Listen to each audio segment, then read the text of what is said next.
Assalomu alaykum hammaga. O'yin haqida fikr bildiradigan bo'lsak, o'yin juda qiziqarli bo'ldi. Kelgan studiyaga alohida rahmat deb qolamiz. Ansor komandasiga ham rahmat o'yin uchun. Bundan buyon Xudo hammaga omad tilaymiz. Hammaga rahmat.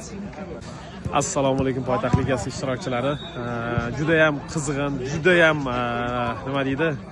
Og'riqli va chiroyli bahslar o'tyapti. Endi og'riqli deganim biz Ansor jamoasi sifatida ikkita o'yindan beri yutqizayotganimiz bo'lyapti, lekin juda chiroyli o'yin bo'lyapti.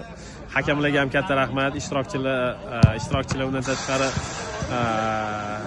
eng asosiy rahmatimiz Furqat akaga, tashkilotchimizga adolatli va chiroyli musobaqani tashkil etganlari uchun. Endi biz bugun o'tgan o'yinda ham, bugungi o'yinda ham yutqizdik. Xudo xolis keyingi o'yinlarda harakat qilamiz va qolgan jamoalarga ham omad tilaymiz. Rahmat.